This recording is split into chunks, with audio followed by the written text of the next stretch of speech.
वे कैसे कर सकते हैं हम, क्योंकि ये और ये सेम तो कभी भी नहीं होंगे। ये और ये सेम नहीं होंगे। अगर यहां पर ई होता, अगर यहां पर ई होता तो कोई प्रॉब्लम नहीं थी, बट अगर मैं नॉर्मल भी सॉल्व करूं तो चलेगा, क्योंकि अगर यहां पर ई होता तो x टू द पावर -5 करके सिंपल हो जाता, बट यहाँ ई नहीं है, 2 है। इसलिए बच्चों को लग रहा होगा या तो क्वेश्चन में मिस्टेक है, बट ऐसा नहीं है, नन ऑफ दीज ऑप्शन भी है, ठीक है। इसलिए मैंने जान के ऐसा क्वेश्चन दिया। तो आप चाहो तो इसी पॉइंट पे डिफरेंशियल कर लो। e to the power z का डिफरेंशियल क्या होता है? e to the power z, और फिर z के डिफरेंशियल से multiply.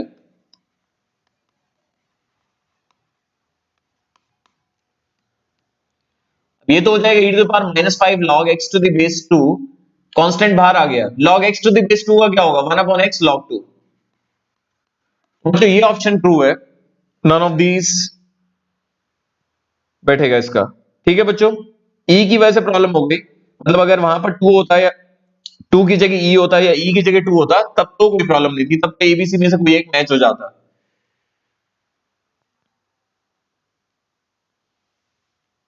Question number 38, 0 to 3 mod x-2। सभी बच्चों को पता है प्रॉपर्टी 3 लगेगी यहां पर डेफिनेट की। पहले मॉड को डिफाइन कर लो। मॉड z को क्या लिखेंगे? मॉड z को z लिखेंगे जब z क्या होगा? 0 है, 0 से बड़ा। माइनस z लिखेंगे जब z क्या होगा? 0 से छोटा। सबको पता है कि मॉड के अंदर जो भी वैल्यू होती है वो एज इट इज बाहर कब आती है? जब वो प्लस में हो। तो अब 0 से 3 में किस पे ब्रेक होगा? 0 से 2 में, फिर 2 to 3। लेस देन 2 के लिए डेफिनेशन क्या है बच्चों? 2 माइनस एक्स। ग्रेटर देन 2 के लिए क्या है? x-2। अब इसका integral 2x minus x square by 2, limit 0 to 2, और x का x square by 2, 2x, 2 to 3। अब एक बारी 2 पुट करेंगे, कितना आएगा? 4 माइनस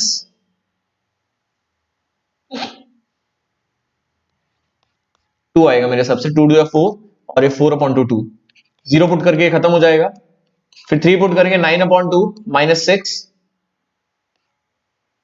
9/2 माइनस 6, और 2 पुट करेंगे तो 4 माइनस 4/2 -4। ये कितना आ गया? 2 प्लस 9/2 माइनस 6 -2 प्लस 2, ये कितना हो जाएगा? 4 -2, 9 माइनस 4/2, 5/2 आ गया।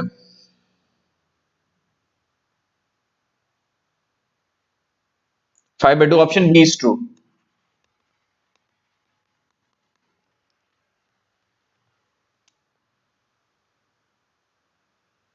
क्वेश्चन नंबर 39, इसे आई ले लेते हैं। 2 to 7 लिमिट है √9 minus x upon √x plus √9 minus x. अब a टू बी फॉर्म है ये, ठीक है, a टू बी, और यहां पर भी 9 आ रहा है, और 2 प्लस 7 भी 9 आ रहा है। तो बच्चों को पता होगा a to b f x वाली property. We know that a to b f x किसके इक्वल होता है? a to b f a plus B minus x. Function में जहां जहां एक्स है वहां के रख दो a plus B minus X, 9 minus X, sign बदल जाएंगे।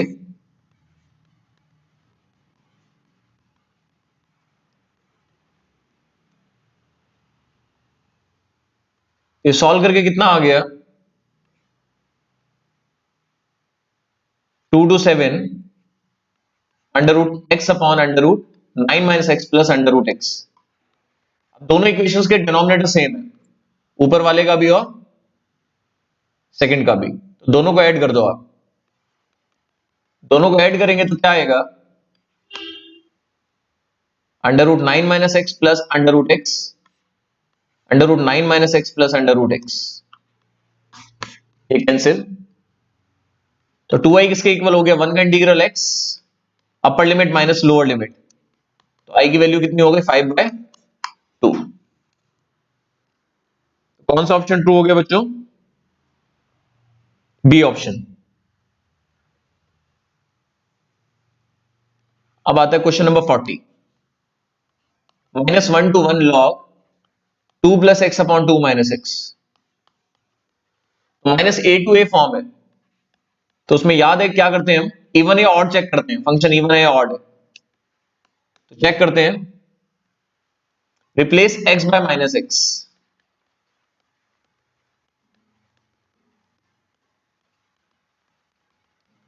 लिख सकते हैं 2 plus X upon 2 minus X whole power -1 log a to the power b log a।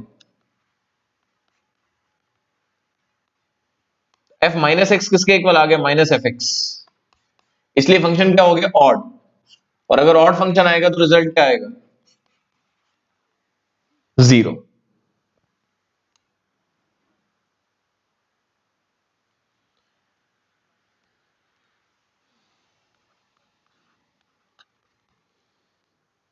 Question number 41 का आंसर सुनिए। If the observation are 5 and -5, देखो geometric mean apply होता है जब सारी वैल्यूज क्या होती है? पॉजिटिव।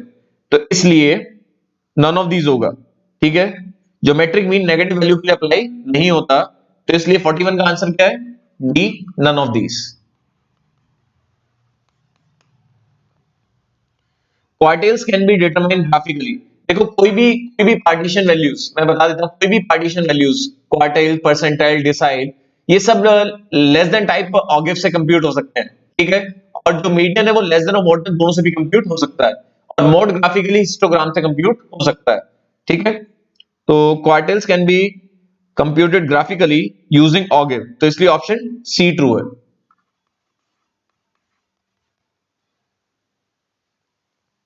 43, अर्थमेटिक मीन और ज्योमेट्रिक मीन 10 ऑब्जर्वेशन में दोनों का 15 दिया हुआ है। अर्थमेटिक मीन भी 15 है और ज्योमेट्रिक मीन भी क्या है? 15। और आपसे हार्मोनिक मीन पूछ रहे हैं, तो अर्थमेटिक मीन, ज्योमेट्रिक मीन और हार्मोनिक मीन सेम तभी होता है जब सारी वैल्यूज क्या हो? सेम। तो इसलिए जब अर्थमेटिक मीन और ज्योमेट्रिक मीन सेम है तो हार्मोनिक मीन भी क्या होगा? उसी के बराबर 15। Option C is true.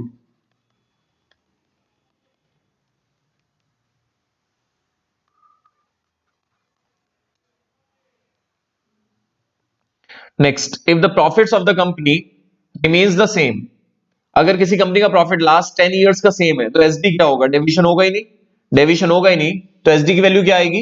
0। तो 44 का आंसर क्या हुआ? 0, सी ऑप्शन।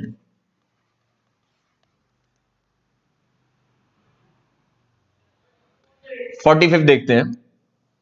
अर्थमेटिक मीन आपको दिया हुआ है 10 और कोफिशिएंट ऑफ वेरिएशन कितना दिया हुआ है? 40%। तो कोफिशिएंट ऑफ वेरिएशन क्या होता है? SD upon mean into 100।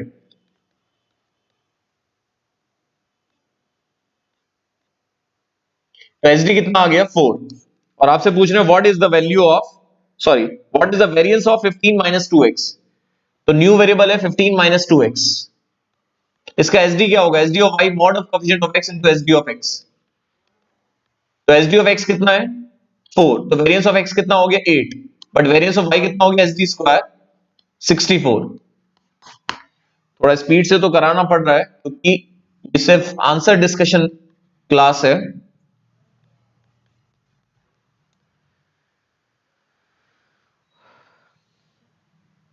अब आते हैं 46 पर।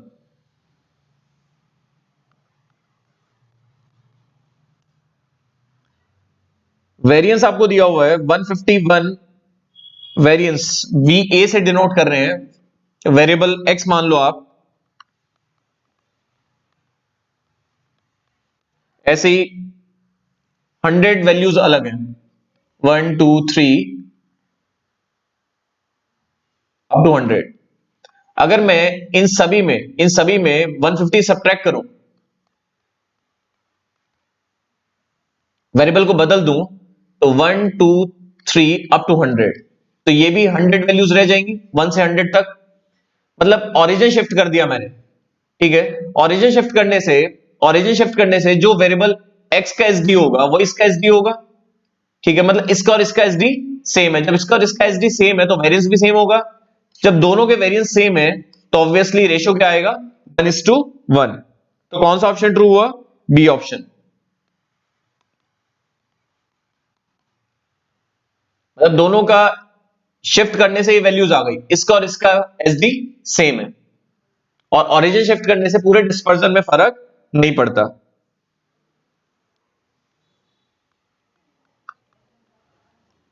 फोर्टी सेवन, आपके पास एक फॉर्मूला था फर्स्ट एंड नेचुरल नंबर्स का SD.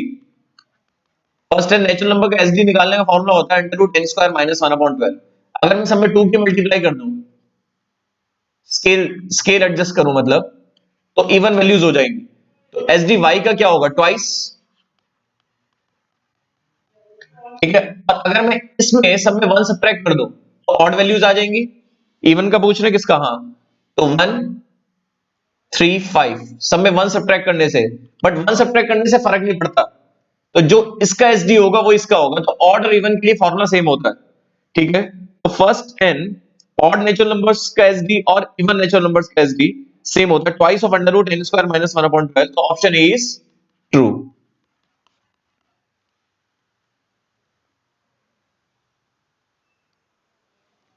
48th question, sum of squares of division is least. देखिए स्क्वायर से, देखो एब्सोल्यूट डिवीजन का सम मिनिमम तब होता है जब हम किसे डिवीजन लें, मीडियन से, तो ये लीस्ट होता है, और मीन से डिवीजन का स्क्वायर का सम ये सबसे लीस्ट होता है, तो इसलिए आंसर क्या हुआ, arithmetic mean. Option A is true.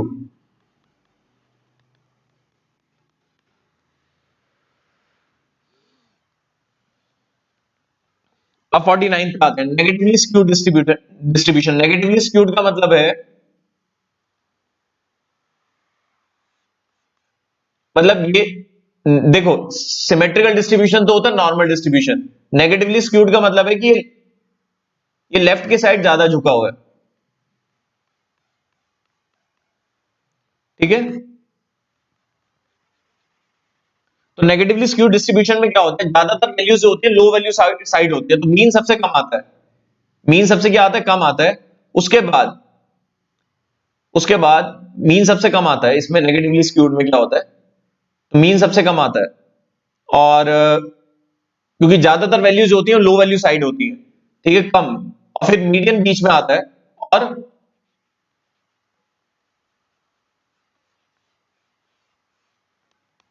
तो नेगेटिवली स्क्यूड डिस्ट्रीब्यूशन में क्या रिलेशन होता है, mean is less then median is less than mod, तो कौन सा ऑप्शन ट्रू हुआ, सबसे कम मीन आएगा।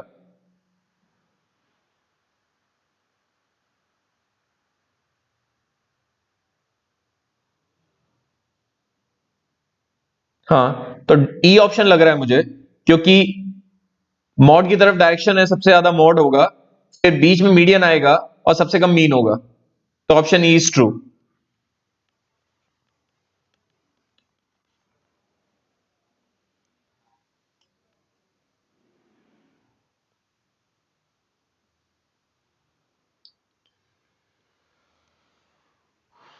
तो बच्चों, जो भी बचे हुए क्वेश्चंस हैं जहां तक मैंने डिस्कस कर दिए, अब ठीक है, 50 क्वेश्चंस अराउंड डिस्कस कर दिए, और बाकी जो 50 क्वेश्चंस हैं, जिस भी बच्चे को डाउट होगा तो मुझसे टेलीग्राम चैनल पे पूछ सकता है।